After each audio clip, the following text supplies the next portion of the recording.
নমস্কার, আমি Sneha south Korea থেকে। ফলের সময় কোরিয়ার প্রাকৃতিক সৌন্দর্য কতটা বৃদ্ধি পায় সেটাই শেয়ার করছি।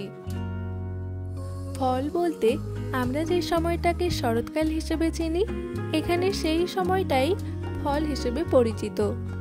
তবে কোরিয়ান চলতি ভাষায় একে গায়ুল বলা হয়।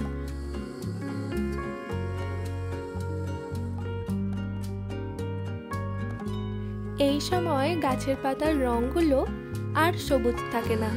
এই সময় গাছের পাতাগুলো লাল, কমলা, হলুদ এই রঙে রাঙিয়ে ওঠে। আর এই যে সুন্দর লাল রঙের গাছটা দেখছেন, এর নাম হলো ম্যাপেল ট্রি। এত সুন্দর দেখতে, নিজের চোখে না দেখলে বিশ্বাসই হবে না। ফল কোরিয়ায় সেপ্টেম্বর মাস থেকে নভেম্বর মাস পর্যন্ত চলে। এই সময়টা কোরিয়ার প্রকৃতি এক বিশেষ রূপ ধারণ করে। পুরো দেশটা যেন এক রঙিন স্বপ্নের মতো হয়ে ওঠে। কোরিয়ায় আসার প্ল্যান থাকলে আপনারা চেষ্টা করবেন ফলের সময় আসার, না হলে চেরি ব্লসমের সময় আসার। আর এই যে বিল্ডিংটা দেখতে পাচ্ছেন, এর একেবারে টপ ফ্লোরেই আমরা থাকি। আর এটা এক অদ্ভুত গাছ, যে গাছের পাতার তুলনায় ফলই বেশি ছিল। গাছের নিচেও অনেক ফল পড়েছিল। এই গাছের নাম আমি জানি না, আপনারা জেনে থাকলে অবশ্যই জানাবেন। আর গাছের গাটা বেশ অন্য রকমের, সাধারণ গাছের তুলনায় অনেকটাই আলাদা।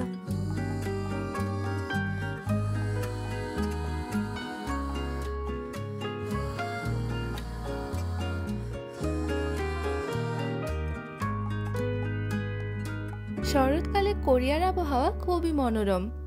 দিনের বেলায় তাপমাত্রা প্রায় 15 থেকে 25 ডিগ্রি সেলসিয়াসের মধ্যেই থাকে, আর রাতের বেলায় একটু ঠান্ডা হয়। আর বিকেলের পর থেকে গায়ে হালকা কিছু একটা চাপাতে হয়।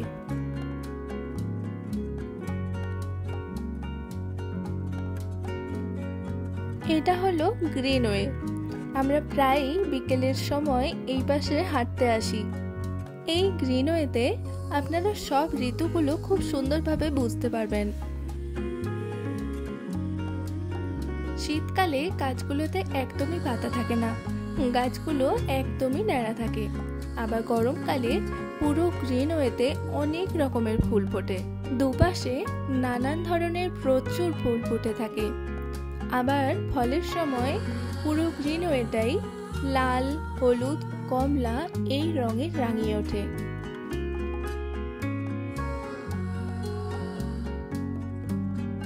এই সময় কোরিয়ায় বিভিন্ন উৎসবও পালন করা হয়। কোরিয়ার সবথেকে বড় উৎসব চুসক বা কোরিয়ান থ্যাঙ্কসগিভিং এই সময়েই পালন করা হয়।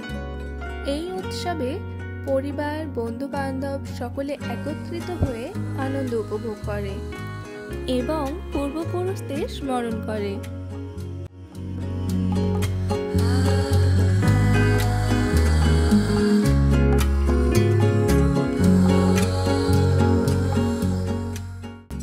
আর এই ভিউটা আমার বাড়ির ব্যালকনি থেকেই তোলা। ব্যালকনিতে দাঁড়ালেই এই সুন্দর দৃশ্যটা উপভোগ করতে পারতাম। উইকেন্ডের দিনগুলোতে এরকম একটা সুন্দর গাছের নিচে সারাদিন বসেই কাটিয়ে দেয়া যায়। আর এই জায়গাটা আমাদের ক্যাম্পাসের মধ্যেই। ফলের সময় সাধারণ জায়গাগুলোও এতটাই অসাধারণ হয়ে ওঠে যে আপনার মন মুগ্ধ হতে বাধ্য।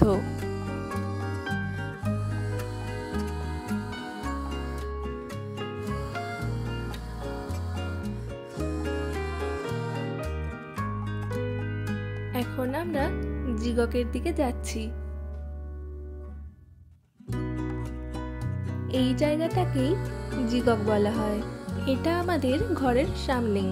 এখানে বেশ কয়েকটা ক্যাফেটেরিয়া, বার্গার কিং আর একটা GS25 আছে।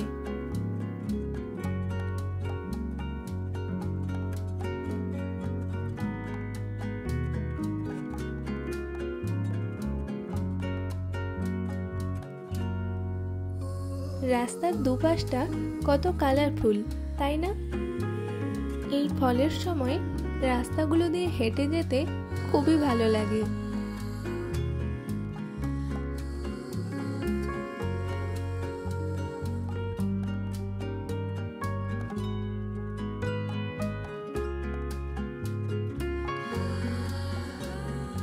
আর এটা সেই স্কুটি, এইটা আমার খুবই পছন্দের। কোনোদিন সুযোগ হলে অবশ্যই চালাবো। ফলের সময় কোরিয়া কিভাবে সেজে ওঠে সেটাই আজ এই ভিডিওতে শেয়ার করলাম। তবে বুলগকসের যে ভিডিওটা আমি শেয়ার করেছিলাম ওটাও ফলেরই সময়ের ছিল। ওই ভিডিওটা দেখলেও বুঝতে পারবেন ফল অর্থাৎ শরৎকাল কোরিয়ায় কত সুন্দর হয়। আজ তাহলে ভিডিওটি এই পর্যন্তই থাকুক। কথা হচ্ছে পরের একটি ভিডিওতে। বাই, সবাই ভালো থাকবেন।